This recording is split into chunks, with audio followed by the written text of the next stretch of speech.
Hello friends, good morning, welcome back to my channel Ipsnita daily blog. আমি চলে এলাম নতুন একটা ভিডিও নিয়ে। আমার নতুন ভিডিওতে তোমাদের অনেক স্বাগত, অনেক ভালোবাসা। তো কেমন আছো তোমরা সবাই? আশা করছি সবাই খুব ভালো আছো। তো দেখো এখন আজ হলো বিপত্তারিণী বার, আর সকালবেলা দেখো আমি এখন লুচি ভাজছি। আর আজকেরও শরীরটা ভালো না, কারণ জ্বর এখনও আছে, মানে জ্বর এখন বর্তমানে আছে, কিন্তু কিছু কারণে উপোস করতে যাব। অনেক দিন ধরেই ভাবছি যে উপোস করতে যাব, তো কিন্তু করতে আর যাওয়া হচ্ছে না। তা সোনাদের আজকে শনিবার, আজকে সোনাদের স্কুলে দিয়ে ওইখান থেকে একেবারে ফল মিষ্টি কিনে পুজো দিয়ে তারপরে বাড়ি আসবো। আর এখন দেখো সকাল সকাল উঠে লুচি ঘুগনি হয়ে গিয়েছে, আর সোনাদের স্নান করিয়ে ওদের রেডি করিয়ে দিচ্ছে। আমি এখনও রেডি হইনি, ওদের রেডিটা করিয়ে দিয়ে তারপরে আমি রেডি হব, শাড়িটা পরবো, পরে তারপরে যাব পুজো দিতে।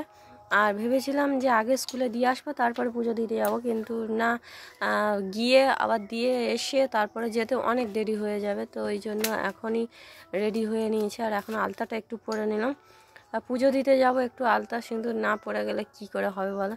তো যাই হোক, দেরি হয়ে গিয়েছে, তাড়াতাড়ি করে একটু আলতা পরে নিচ্ছে। আর শোনা আমার ক্যামেরা করে দিচ্ছে। আর এবারে এই যে শুশু বলি, সরি, বিস্কুটের দেখো সোনা ক্যামেরা করছে, সোনাই ক্যামেরা করছিল। তো এবার দেখো বিস্কুট এইখানে খাচ্ছে, ওর ঘাসটা এনে দেওয়া হয়নি, মুড়ি বিস্কুট এইসব খেয়েছে। তো চলো রেডি হই।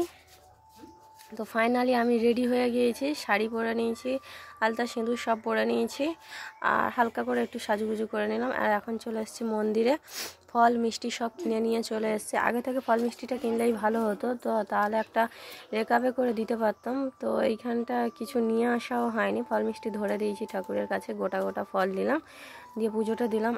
আজ দীর্ঘ 10 বছর ধরে যতবারই ভাবি যে বিপত্তারিণী বার করব, তখনই কিছু না কিছু বাধা আসবেই, কেন জানি না এরকম হয় আমার সঙ্গে। তো এবছর আমি ঠিক করেই নিয়েছি যে এবছর আমি উপোস করবই করব। তো পুজো দিয়ে এসে শরীরটা খুবই খারাপ, আর ঘরে গোপুকেশ্বর জন্য মিষ্টি নিয়ে এলাম, এসে পুজো দিয়ে দিলাম। আর এখন দুটো লুচি খাচ্ছি, দুটো লুচি আর ঘুগনি খেয়ে। আর আজকে তো বিপত্তারিণী বার, অন্য কিছু খাওয়া যাবে না, তো ওই জন্য লুচিটা খেয়ে ওষুধটা খাবো আগে, তারপরে শরীর ঠিক হলে সোনাদের আনতে যাব। তো চলো দুটো লুচি খেয়ে কোনো রকম শুয়ে পড়লেই যেন শান্তি। ভালোই লাগছে না, কি যে হয়েছে না, জ্বর আছে। সোনাদের আনতে যেতে হবে স্কুলে, বাবাও ঘরে নেই, আমাকেই যেতে হবে।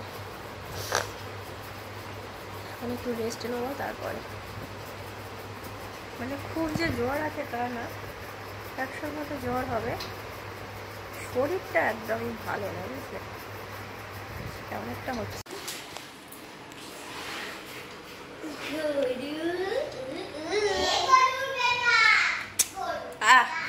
ওরা বলতে না,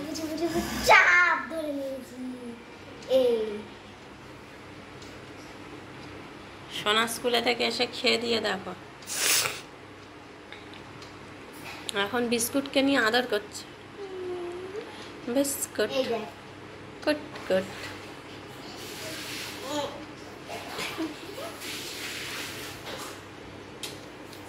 চলো থালা বাসন কটা ধুয়ে নিই। উফ বাবা, ওষুধটা খেতে জ্বরটা কমতে তারপরে একটু শান্তি।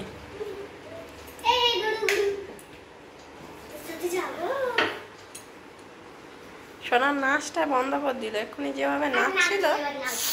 সোনা স্কুলে থেকে এসে খেয়ে দিয়ে তার বিস্কুটকে ছেড়ে দিল, দিয়ে এবার এই নাচ।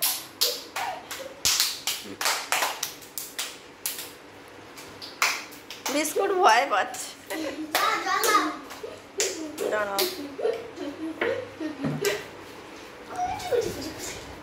বিস্কুট কট কট।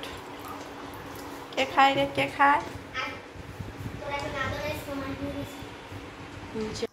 তো গাছ দেখো এখন বিকেলবেলা, আর আমি এখন ফল কেটে দিচ্ছি সোনারা যে বললাম না গোটা ফল আর মিষ্টি দিয়ে পুজো দিয়ে এসছি, তো ফলগুলো ওই জন্য কেটে দিচ্ছি সোনারা খাবে। আর আমি 5 রকম ফল দিয়েই পুজো দিয়েছি, আর 5 রকম মিষ্টি। তো সোনারা বলছে এখন ফল খাবো, তো ওদের ফলটা কেটে দিয়ে তারপরে ওরা পড়তে বসবে। আর আর ও চলে এসছে ডিউটি থেকে। তো চলো এবারে খেতে দিয়ে তারপরে পড়াবো ওদের। তো বন্ধুরা চলো, সোনাদা ফল কেটে দিয়েছি, সোনাদা এখন খাচ্ছে। আজকে ভিডিও এখানেই শেষ করলাম। কেমন লাগলো ভিডিওটা অবশ্যই কমেন্টে জানিও। সবাই খুব ভালো থেকো, সুস্থ থেকো, দেখা হচ্ছে আবার নেক্সট ভিডিওতে। টাটা।